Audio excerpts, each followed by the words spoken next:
Hey, what's going on, everyone? Welcome back to Family Scuba. Today I'm talking about the SS Wisconsin. Charlie and I did a penetration dive on it. It was an hour and 45-minute dive that I had been planning for a really long time.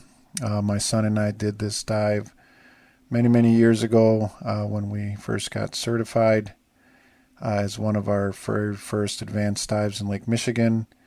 And I couldn't wait to go back many, many times after that. Diving with Shipwreck Explorers again. I dive with them quite a lot. We mainly meet out of McKinley Marina, but met in Kenosha for this dive. So I'm diving today with Charlie. You're going to see the video kind of go back and forth between our cameras. That was me in the shot just a moment ago. And I'm going to be reading some of the history of this wreck directly from the wisconsinshipwrecks.org website.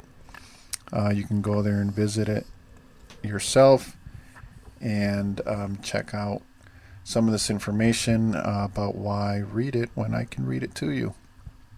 There was I believe that was like a tub of some kind.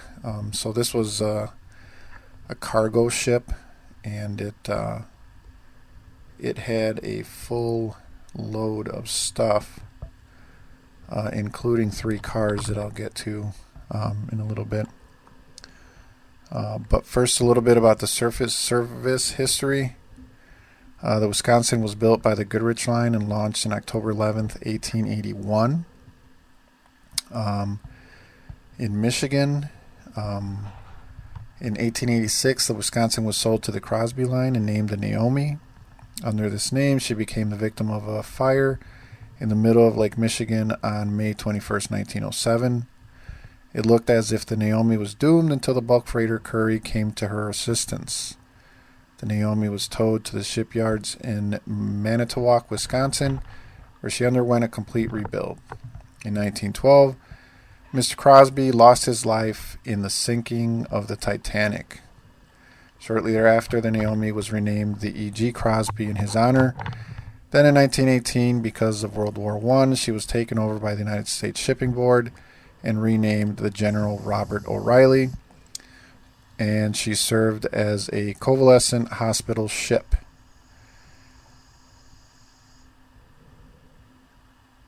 I think that says convalescent. I don't even know what that word means. Covert, maybe? I don't know. At the end of the war, she was purchased by the Seymour Line and named the Pilgrim. When the Seymour Line failed, the Goodrich Company once again acquired the ship and named her the Wisconsin, back to her original name. So here she lies today at 130 feet to the sand. I think it's about 125, maybe 130 in some spots. There, my dive buddy Charlie is checking out the propeller, and that is a view from his camera. So a little bit of just brief history. Again, she was built in 1881, sunk in 1929. 9 lives were on board. I believe that was the captain and 8 crew members that stayed aboard after the rest of the crew was rescued. I think they decided to stay on board and try to salvage the ship, but I'll confirm that in a little bit when I read that section. So again, 125-ish, 130 feet. I think we hit 130 feet on this dive. And she sits upright. 209 feet long, about 40 feet wide.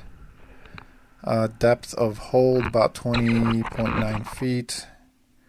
Steel hull, and had a steam screw. It's a pretty tall ship. So she sits just east of Kenosha, Wisconsin, with all of her cargo still in there. That is the spare tire on one of the cars that's in that cargo hold. There is a cutout on the port side near closer to the stern where you can poke your head in or swim in briefly. It's now nice, wide, and open there, so you can go check out those cars. There's another one of the cars. Looks like the body's still intact. It's kind of cool. It does get really, really silty in there. As you can see, visibility was already not great, and any little bit of movement is going to stir it up pretty bad. So enter with caution. It's really more of a swim through or swim in and out. If you have the buoyancy and you feel confident enough to go in there. Otherwise, you can pretty much see a little bit from the outside. So anywho, this is on the port side still where that opening was, going back towards the stern. I wasn't sure if we were going to be able to get through here, but I went ahead and started working my way back, and Charlie kind of held back a little bit, waited until I went through to see if I was going to go through, and then continued on behind me. That's one of the better strategies when going into these tight places. You don't want to come up behind somebody and then realize that they're trying to back out or turn around or turn back, and now you're in their way. So best to just hang back like he did if you're going to go in there, if you're certified and trained and feel like you have the necessary skills and ability to do so. I wouldn't recommend it. Like I said in other videos, I go in here so you don't have to. That and curiosity gets the best of me. But you know what they said about the curious cat, or however that saying goes. So here we're all the way back to the stern, all the way at one level below the main deck. You can see it's pretty broken up and silty. I think this is where I found a like a clear jug, like a glass jug. I could just barely see it. I ended up pulling it out. You'll be able to see it briefly in the video. But man, did I stir it up for Charlie. I felt bad for him after I saw his video. Anywho, so let's see. Moving on to, there's that glass jug I'm going to pull out. You can watch that while I read this final voyage section. So on the evening of October 29th, 1929, just days after the loss of the car ferry Milwaukee, just super weird. The owner dies on the Titanic and the Milwaukee goes down just days before the Wisconsin. Very weird. The Wisconsin found herself in a northeasterly gale. While off Kenosha, Wisconsin, the ship's cargo of iron castings, automobiles, and a large quantity of boxed freight shifted. The pumps failed to handle the incoming water properly, and the Wisconsin was in serious trouble. Being close to Kenosha, the tug Search was able to come to her assistance, along with 2 Coast Guard vessels and a local fishing boat. The tug took some of the crew and all of the passengers aboard and stood by. The captain and some of the crew stayed on board and waited for the Wisconsin's running mate, the Illinois, to tow her to Kenosha. The Illinois left Milwaukee as soon as she could, but reached Kenosha too late.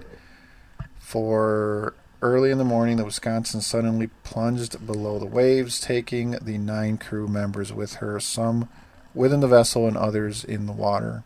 The captain was pulled from the lake, but later died on shore. Oh man, it got silty. Yeah, this was kind of a common thing for us on this dive. there's just so much powdery, loose silt in there. It's pretty bad. Like I said, I don't recommend it. Don't go in there. Just watch this video. Share it with your friends. Very cool dive though. Like I said, I dove this wreck a few times. Most charters don't go out to it because it's in the Kenosha area and there really isn't much else to dive in that area.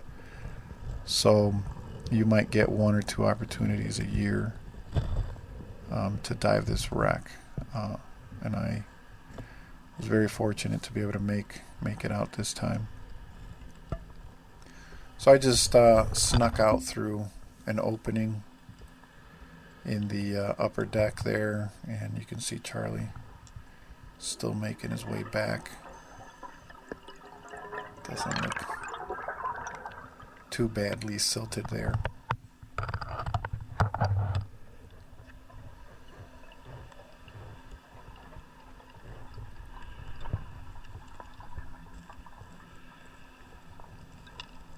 You know, we're not experts, but we do okay sometimes.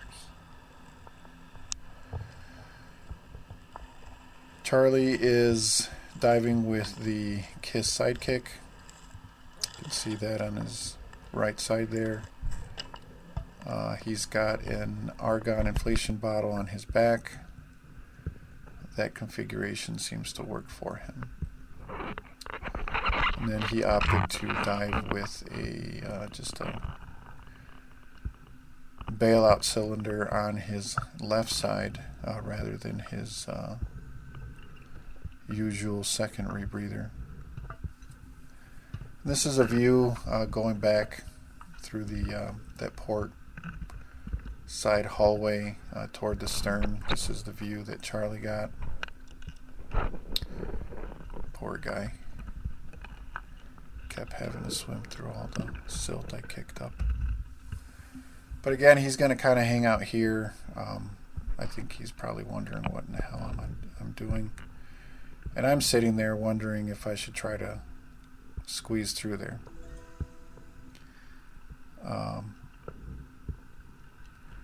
No biggie, just turned sideways a little bit and went on through.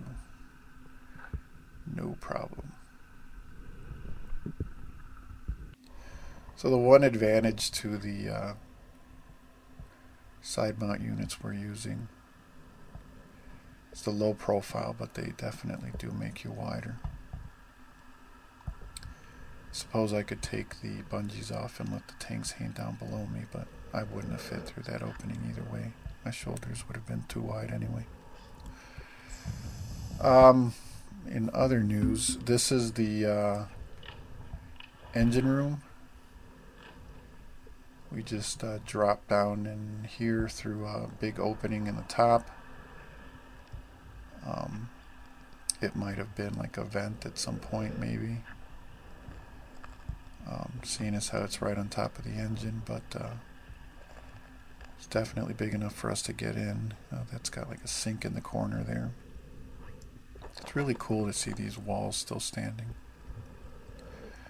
In any case, I don't know a whole lot about steam engines, but I do know engines, and from the little bit that I researched online, steam engines have an inlet pipe, which I believe is that one right there,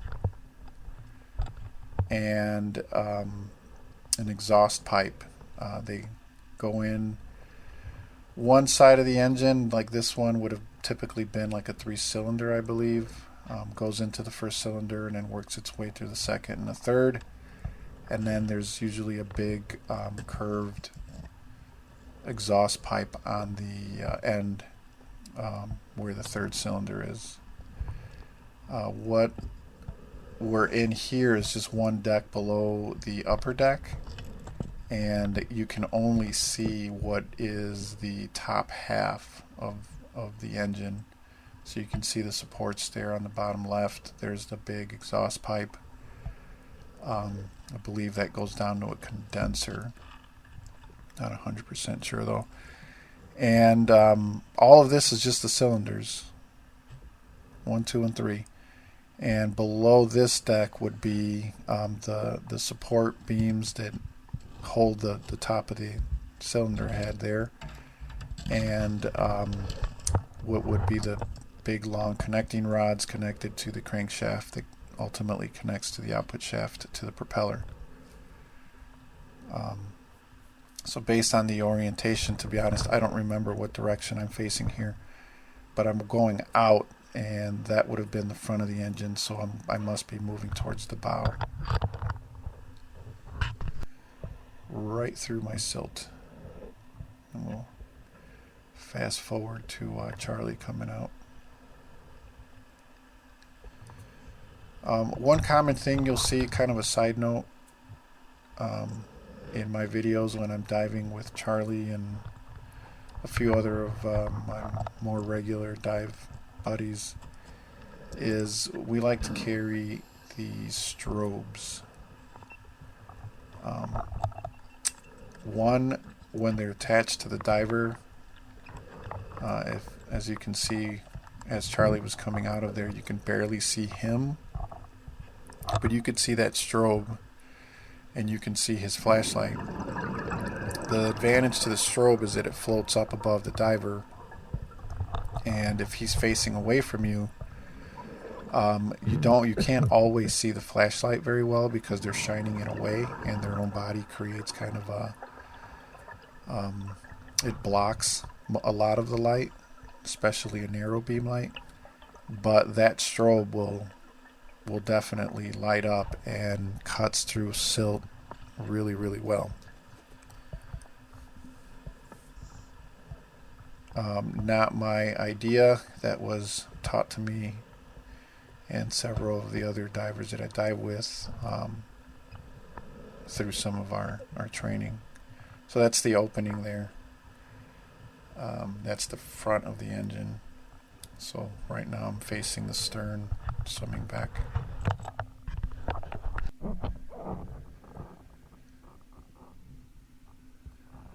I don't recall.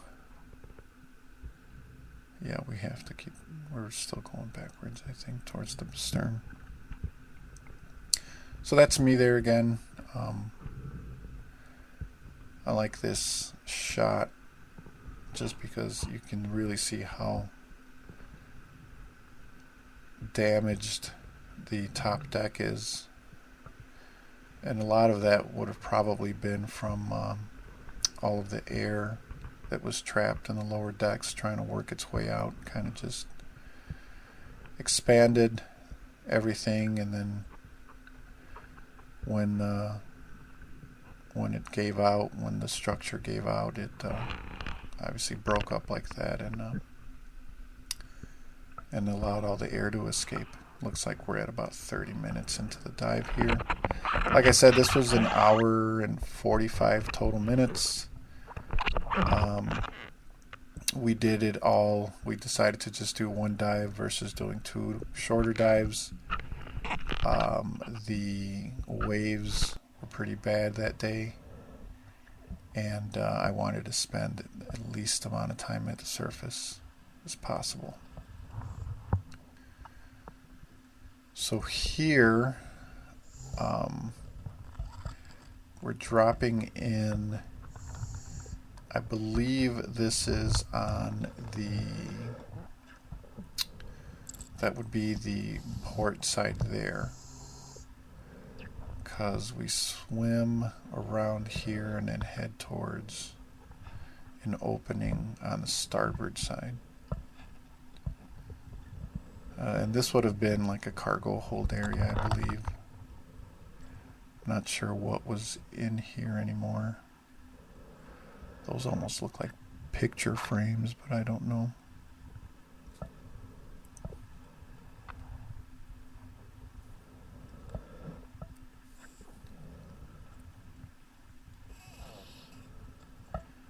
They sure look like picture frames to me, but who knows?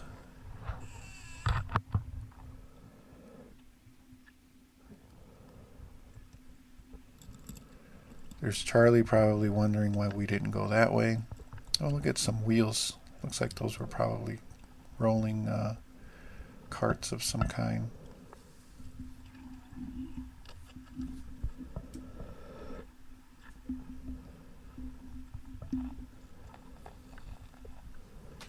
Looks like some radiators, some more carts. Those look almost like dolly carts.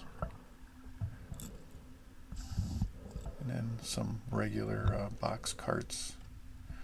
I think this is the one that had the shoes in it. If you look at the bottom left corner there briefly, you can rewind it or pause it or whatever. It looks like almost like a woman's, like a heeled dress shoe or boot of some kind. You can see how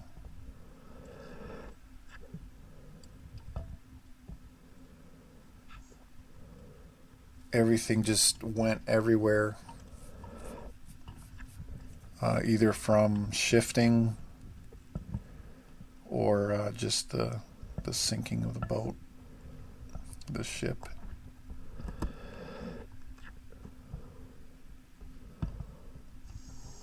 Here I pause for a minute. You'll get to see a short clip from Charlie's camera. I'm dropping a strobe. So I had two of them on me. I did plan on leaving one behind as sort of a breadcrumb, so to speak, to find my way back out. It is one of many navigational wreck navigational tools that I was taught.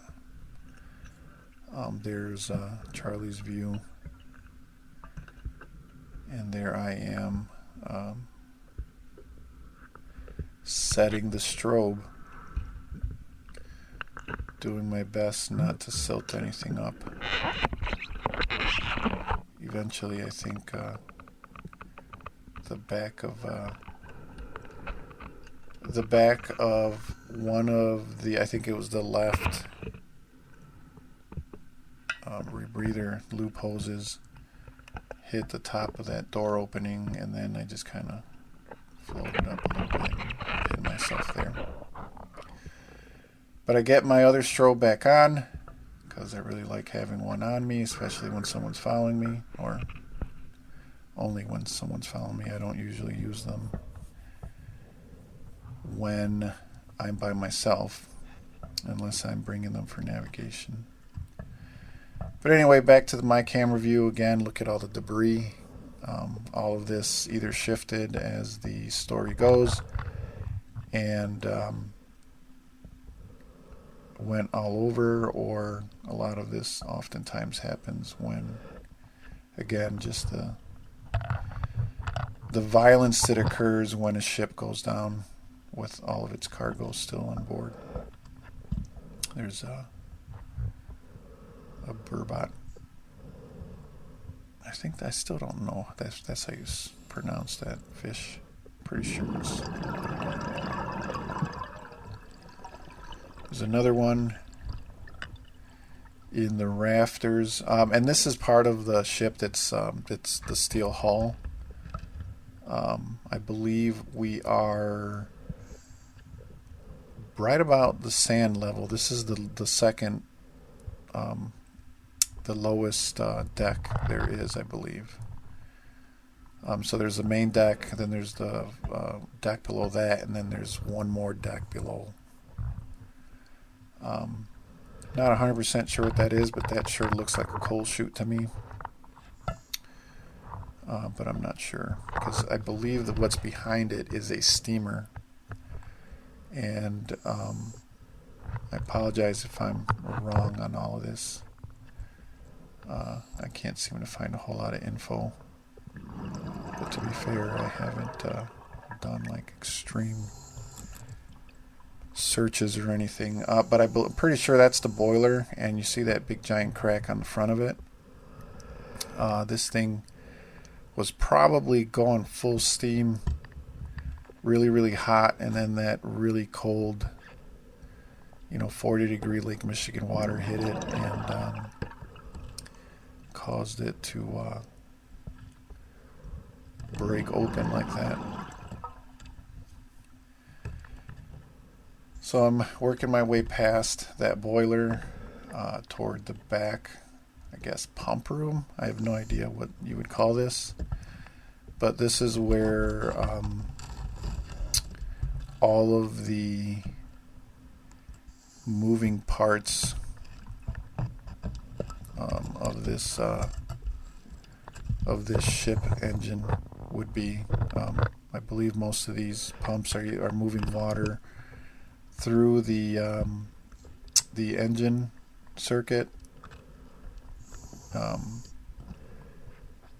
and then recycling it back through the condenser and then reheating it again, I believe is how they work.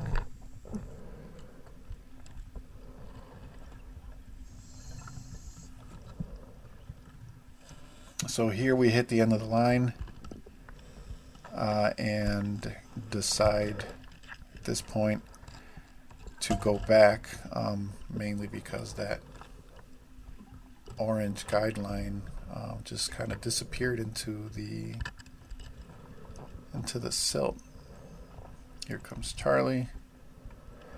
So I'm going to just kind of move to the side here and let him through. Once he's through, I will start working my way back. So we are, just to keep track here, we're on the lower level about, what is it, 1, 2,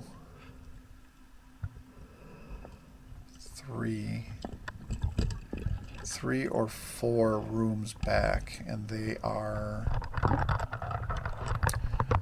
got to be about 30, 40 feet long each. So we pretty much, I think, traversed the majority of this ship at this lowest level. One thing that I was looking for was the shaft out to the propeller, and I don't remember seeing it. We didn't find it.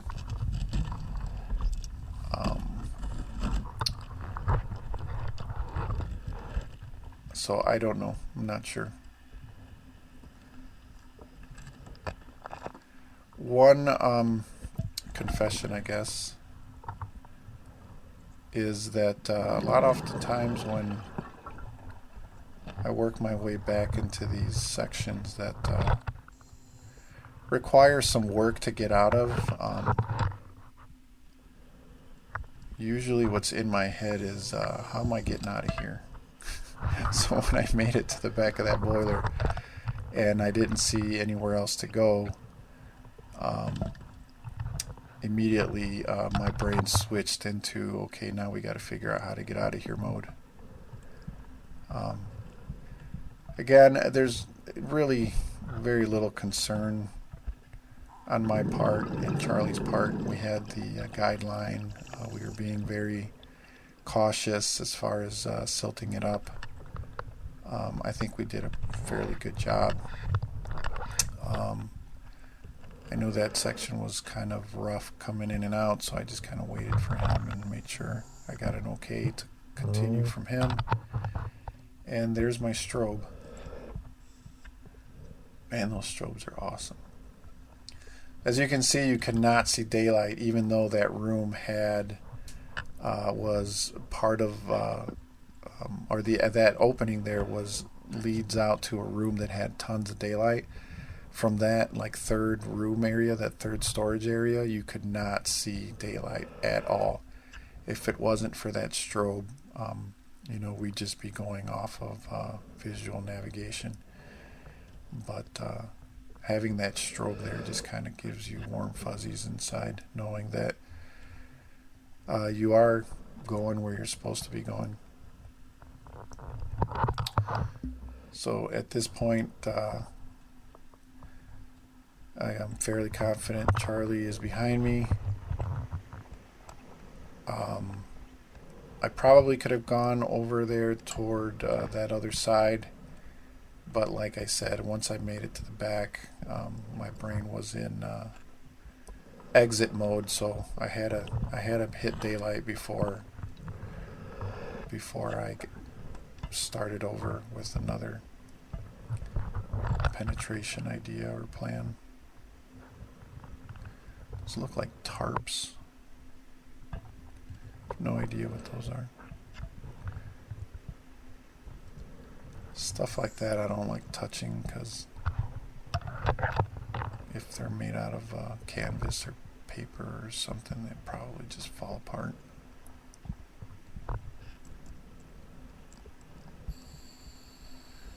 That looks like a huge I-beam that just fell off the ceiling, probably.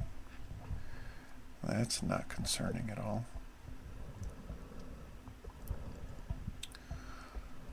So here we're coming out the side of this thing. I'm pretty sure this is on the starboard side. I don't ever remember seeing this hole here, but I've only dove this wreck like 3 or 4 times, and it's always on the you always kind of beeline to the to that opening where the cars are.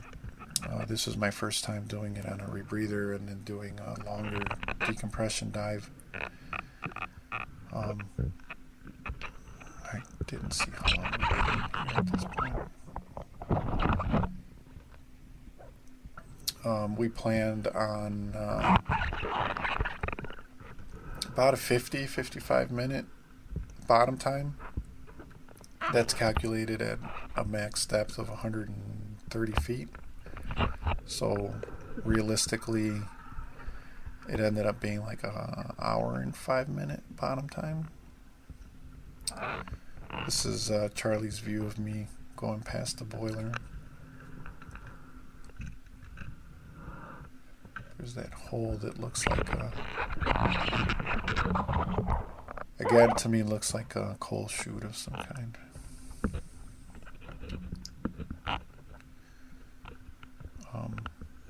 My understanding of how those worked is they would, when they were docked, they would load the coal through a big opening at the top, and it would just go down this chute, and then they would shovel it out of there, throw it in the burners of the steamer, and and the coal would just work its way down.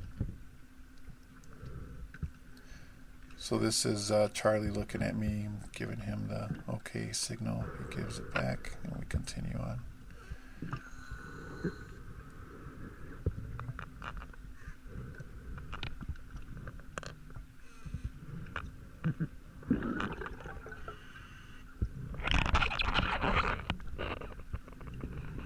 Apologize for the length of this video. I just thought it'd be cool to get the another perspective of the second diver after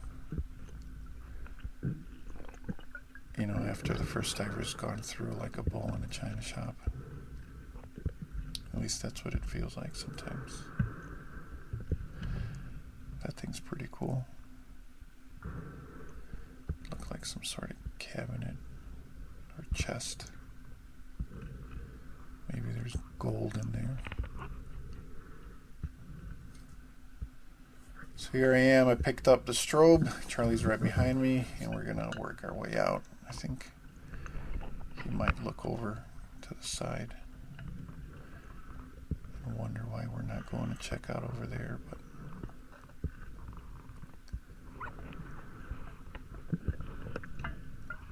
he's like, hey, what about over there? Sorry, Charlie. I see daylight. I'm going for it. I mean, you could... I think if you really took your time and had excellent buoyancy, you could just go into one of these rooms and spend like an entire dive in there just kind of looking at all the little things. Because there's so much cargo in here.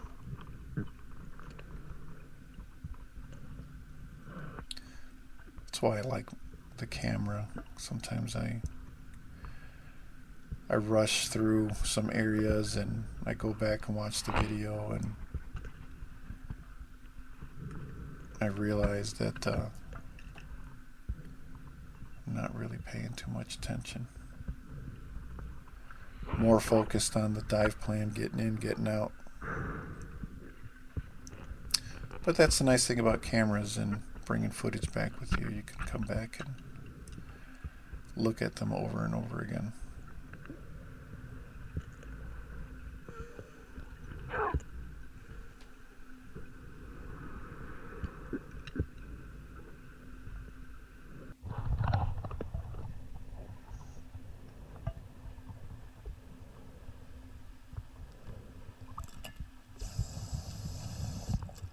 I'm not sure where we are here. I think this is towards the bow. Yeah, this is the bow. This is the first deck. This would be the first deck below the main deck. I think that's where like the windlass and everything is housed, if I'm not mistaken. I could be wrong. And then we drop down into the second deck, or the second level, I should say. And kind of squeeze our way through here.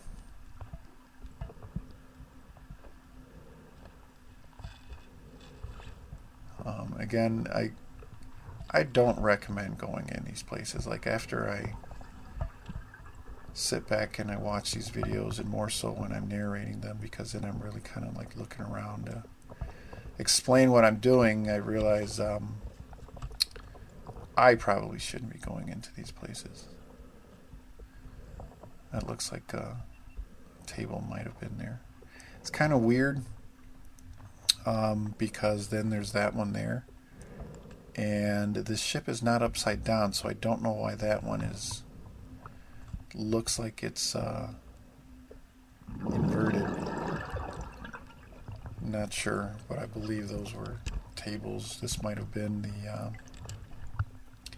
chow hall or something.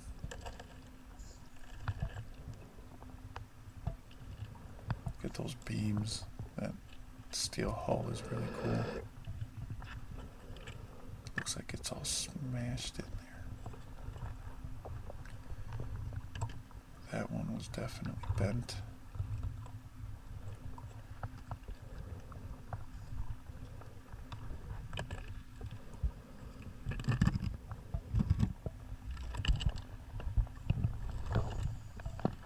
I think I had to turn sideways to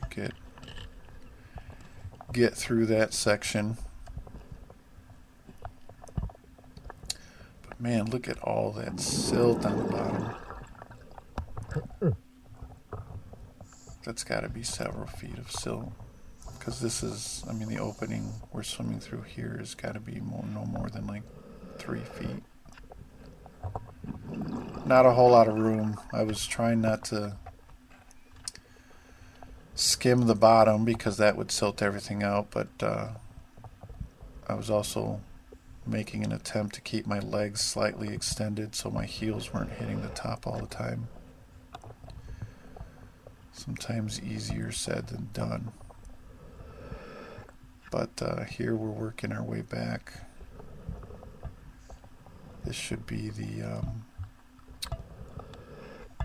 port bow, and again the second level. Or no, it looks like we're working our way up through the broken first level. This looks like debris from the first level. And then back out where we dropped in. So straight ahead there would be where I said the windlass room is, for all the anchor chains and stuff. I don't think I went in there. It looked pretty tight, and I was pretty sure that Charlie was going to want to take a peek in there, and I would have just ruined it entirely for him. That, and I think we're pretty much nearing the end of our dive at this point. We got to be like at 55, 60 minutes by now.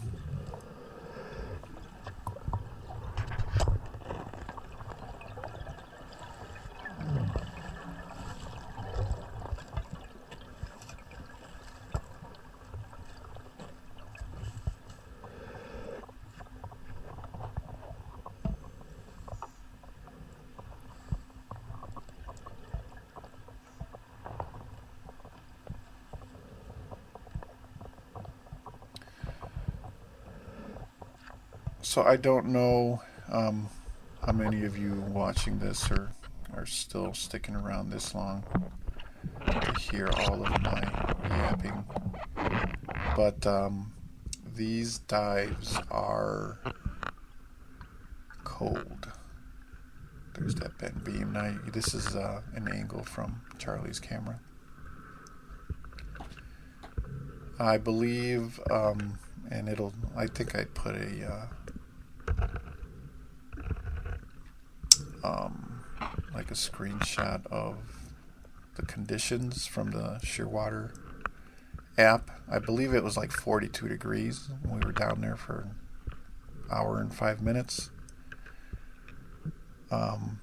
It's not, it's not a super long dive in these temperatures, but you can get really chilled if you're not careful. If you're not dressed appropriately.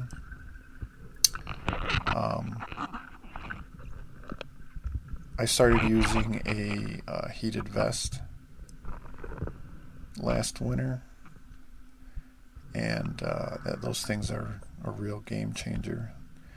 They make, not the company I bought mine from, I got the Venture Heat vest. That company doesn't make a full suit, heated suit. There are companies out there that do. Can't think of the name of a very popular one off the top of my head anymore. I would imagine that the heated vest is like so amazing. I can't even imagine what the full suit would be like. That's gotta be amazing. But like I said, the heated vest is definitely worth every penny. It's really, really warm. Combined with what you would normally wear, you don't want it dressed down. We're at 51 minutes. You don't want to dress down just because you have the vest. You want to, like with anything else, you want to plan for a worst case scenario. So generally you would wear the same undergarments you would have if you weren't using a heated undergarment. The idea being that if the heated undergarment failed, you still had, you would have the sufficient thermal protection to get you out of there safely. While it is doable, and I'm still wearing the same layers of undergarments I always wear for these types of dives, it's definitely way more comfortable having the heated vest. Here we're on the guess what would be the main deck, right at the bow.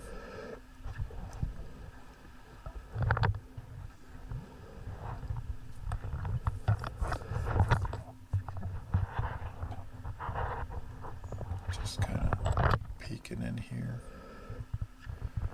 These front lower rooms,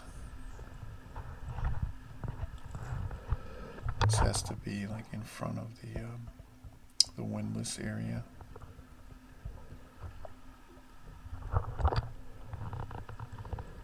Man, that is all broken up.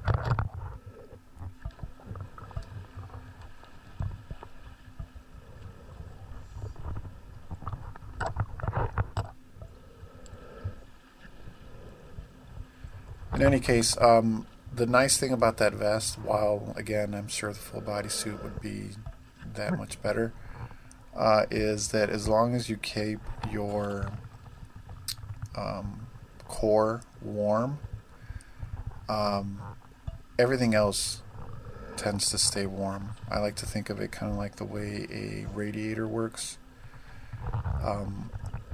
only you're not removing heat, you're adding heat to everything. You're essentially cooling the blood in your core, which from my understanding does two things. One, it counteracts the brain's survival mechanism to divert blood to the core. which if that's ever happened to you, you know from experience that when that happens, your hands and feet start to get really cold, and you really need dexterity when you're doing these dives, especially when you're manipulating strobes and lights and cameras and inflator buttons and all kinds of other things. You really do need your fingers, and as long as you keep your core really warm, it does fight that survival mechanism to divert blood to your core to keep your organs, heart and brain functioning, and by doing so, you're keeping that blood flow going to your fingers and toes, and B, it's warmed blood because it's passing through a very warm core. So I have found that it works great for me. The trick is to just keep your core really, really warm. And that vest does an excellent job of doing that. On this dive, it has 3 settings: low, medium, and high. I had it on low probably about 70% of the time, and I put it on medium for about 15-20 minutes towards the end of the dive.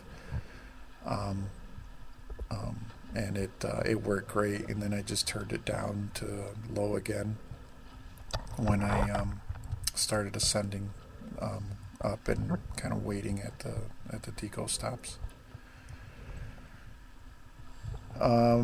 Here we're headed back toward the stern again. The tie-off was about midship, near what I consider kind of like the dog houses, another vent area, probably around where the boiler is. Not 100% sure. I haven't been able to find a diagram for this ship. But we're headed back. There is that port side opening where the cars are, I think. Or no, is that another one? I'm not sure. Guess we're about to find out.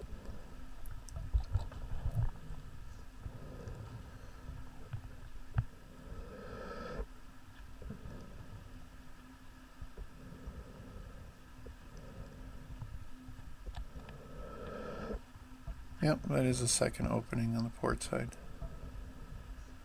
I thought that... Nope, that's not an opening. There it is. I thought that was too far forward. So you have to swim almost to the stern to get to the opening where the cars are. In any case, we just passed the line there. I think I'm trying to kill a few more minutes, so we're going to swim back to the stern and then make our way back to the line again.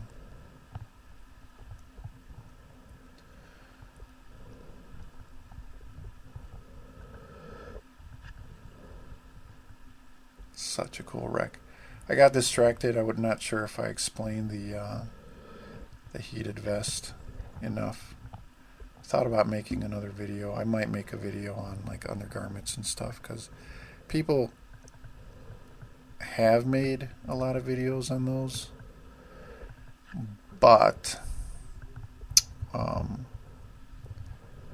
think they leave out some key details that I think would be beneficial for people to keep in mind when shopping around for undergarments, especially the main layer. Speaking of the main layer, one thing I was going to mention about those full body suits that I'm not a fan of, and as long as I'm doing 2 to 3 hour dives in that range at these temperatures, I'll stick to the vest.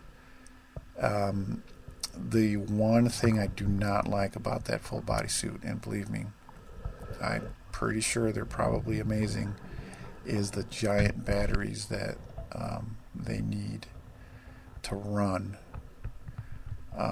as you can see from the video, I've got enough hanging off of me between the two side mount tanks, my inflation bottle, my two butt mounted, butt plate mounted bottles, and if I'm carrying another deco bottle, that's enough hanging off of me. I don't need to try to figure out where I'm going to put a big giant canister battery. So I have no plans of any of that anytime soon. So we're headed up now, working our way up. Charlie's going to stay off the line and kind of just follow my depth until we hit our first deco stop, which I believe was at like 40 feet. I don't remember. I know we both had our last stop at set for 20 feet. I generally do that, especially out here, because I just have terrible luck when it comes to conditions, and a lot of times there'll be like 2 or 3 foot swells, and that is rough at 10 feet. Speaking of which, this is I believe Captain Yitka calls it a Carolina line. She drops a line down to about 20 feet. It's weighted, and then the line goes along the side of the boat to another weight near the anchor line.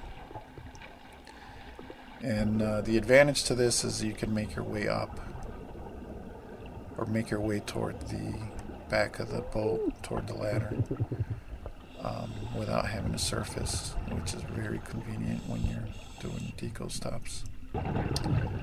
There's Chris Jacobson attacking my camera. It's pretty funny. But anyway, you could see from that weight bouncing up and down and the look on my face that I was pretty much over it.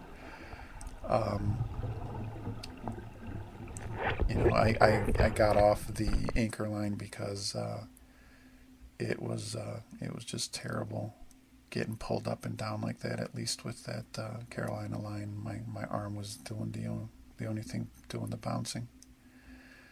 So there's a dive, hour and 52 minutes, 130 feet max depth. Very enjoyable. I got to see a lot of the wreck. These rebreathers definitely open up a lot of doors when it comes to doing these types of dives that would be very extremely difficult, if not impossible, to do on open circuit. So in any case, hope you enjoyed the video, and I will see you on the next one.